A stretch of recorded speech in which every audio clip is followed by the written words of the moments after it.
And joining me now is Republican Senator Ron Johnson of Wisconsin. He's the chair of the Senate Homeland Security Committee. Senator Johnson, welcome back to Meet the Press. Hello, Chuck. Let me start with the president's declaration of a national emergency. I'm aware there have been dozens of them since the law was passed in 1976. But by our research and reading and our understanding, this is the first national emergency that has attempted to spend money that Congress specifically said no to. How is that not presidential overreach? Well, I think your research is probably correct. I think many of us are concerned about this. I think past Congresses have given any executive, any administration way too much power, and this would be another expansion of that power.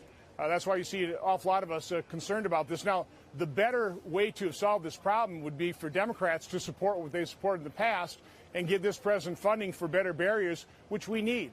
We need to secure our border. We need to fix our horribly broken legal and illegal immigration system. And so, hopefully after this impasse now is over in terms of funding the government, we can sit down on a bipartisan basis and start solving these problems and fix our systems. Well, isn't this an issue then for the president? I say this because, Senator, Congress, this is the way it works, right? It's divided government. You came to a compromise. They gave some money. The president himself admitted he could go back and ask for more, which is the normal way of how things work between the executive and the legislative, but he decided he didn't want to wait. Is that an emergency? Well, again, my question is how much can we actually spend in the remaining 8 months of this fiscal year? My preference would have been, let's not shut down the government. Let's do this through the legislative process. Then let's sit down on a bipartisan basis and let's start fixing all of these problems. And I know my staff probably gave you a chart of unaccompanied children and family units in this country. This is not a manufactured crisis, Chuck. 120,000 unaccompanied children family units came in to this country in 2014, and President Obama called that a humanitarian crisis. Last year, 145,000 unaccompanied children and people coming in as families. In the first 4 months of this fiscal year, it's been already 120,000 people. We're at 2014 levels just in the first 4 months of this year. So it's a problem. It has to be solved. But it's going to have to be solved on a bipartisan basis. Divided government is when you sometimes can do big things. Hopefully we can do big things and fix this. I understand, and you referred to it as a crisis. Look, this arguably is a policy crisis, if you will, right? Which is the laws need to be updated. They need to be changed. And folks are from outside this country are figuring out the holes in the law. So this is on Congress. What do you guys did do a compromise. Not everybody loved it. You did do a compromise. So what more can you do? But again, this is just addressing the funding issue. We need to fix our laws that incentivize children to come up and take a very dangerous journey. And let's face it, some of the young girls are sexually assaulted. I've seen the pictures of the dead, desiccated, animal-chewed bodies of people taking that very dangerous journey. So we should incentivize that. I've been down to Central America. The presidents in Central America say, end the ambiguity in your laws. You're taking our future away from us. So this is a horrible situation. There are so many aspects to this problem. Right. We need to sit down. We need to define the problem. We have to define the root cause, and we have to find real solutions. And that's going to take a bipartisan effort. Is the president's move unconstitutional in your view? No, I don't think so. Again, it's certainly an expansion of authority Congress has given past presidents. This president has the same authority. I wish he wouldn't use it in this case. But again, I understand his frustration. Where does he have the authority? Democrats where does he have the authority on this? What he wants to do. Where do you believe he has the authority in the Constitution on this? From what I can see, it probably comes from a number of different pieces of legislation, the National Emergency Act.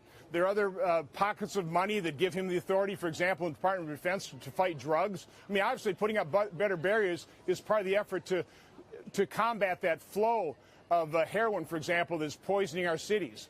So, no, listen, this is a real problem, and it's way more than just a policy crisis. It is a humanitarian crisis. President Obama called that a humanitarian crisis 2014. We're at that level just a third into the year. So you believe his use of the National Emergency Act, I want to clarify this, is constitutional. You believe it will be upheld in the courts. Do you want the courts to uphold this power? Listen, I regret that past Congresses have given the president, any president, a lot of its, the Congress's constitutional authority. It's done it on tariffs. It's done in this case. It's done in many cases. We should have three co-equal branches. Right now, the presidency is probably the most powerful, and then the courts. And Congress is really diminished. And we should start taking back that congressional authority. It'd return that balance, but that's the way it is.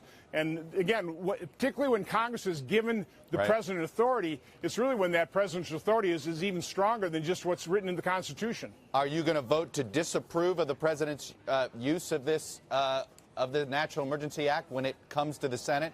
The House is likely to vote on a resolution of disapproval. It will come to the Senate. Where would you vote on that? I'm going to take a look at the case the president makes. And I'm also going to take a look at how quickly this money is actually going to be spent versus what he's going to use. If he's not going to be spending it this fiscal year or very early in the next fiscal year, I would have my doubts. So again, I'm going to take a look at it, and I'll decide when I actually have to vote on it. Do you share the concern that other conservatives have that if this is allowed to become precedent, where a president thwarted by a Congress that he disagreed with can end-run Congress this way and declare a national emergency to take appropriated money and spend it anywhere, climate change, guns, you name it?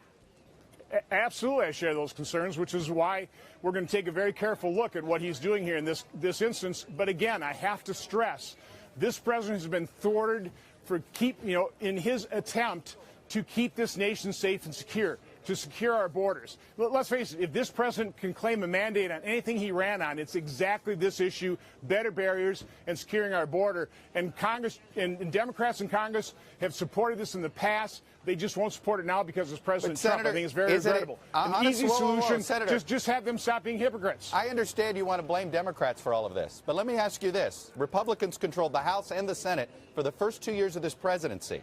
Your fellow home state Republican Paul Ryan was Speaker of the House. Is this not on congressional Republicans and the president that we're in this situation in the first place? You said we controlled both chambers. We didn't. We had a majority in the Senate, so you don't control it. We need Democrats to support us, and they've been unified in trying to thwart this president's #1 issue in the campaign, which was to secure the border. So no, we didn't have control. We needed Democrats. We never had any cooperation from Democrats, which is regrettable.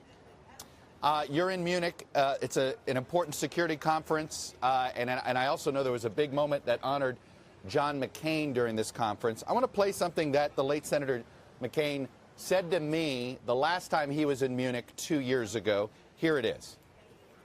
They are puzzled and they are concerned. They realize that the linchpin of the Western alliance is the United States of America, and they worry, particularly when they see increased testings of this union that's being conducted by Vladimir Putin as we speak. My understanding, there are still concerns from European leaders that they're nervous the United States isn't as solid with NATO, isn't as solid with Europe when it comes to Putin as it once was. This is I know you chair an important subcommittee on this issue. Are those concerns still being expressed by our European allies? Well, let me first say John McCain is missed.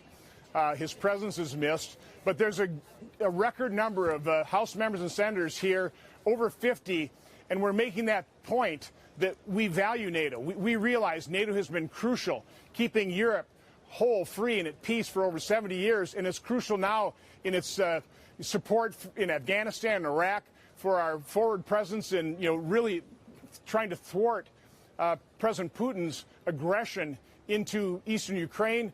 And so, no, we are here supporting NATO, and I think our European partners and NATO allies are hearing that loud and clear. Senator Ron Johnson, I appreciate you. I know it's an outdoor street there in Munich. Really appreciate you giving me a few minutes of your time, sir. Have a good day. You got it. Hey, NBC News fans, thanks for checking out our YouTube channel. Subscribe by clicking on that button down here, and then click on any of the videos over here to watch the latest interviews, show highlights, and digital exclusives. Thanks for watching.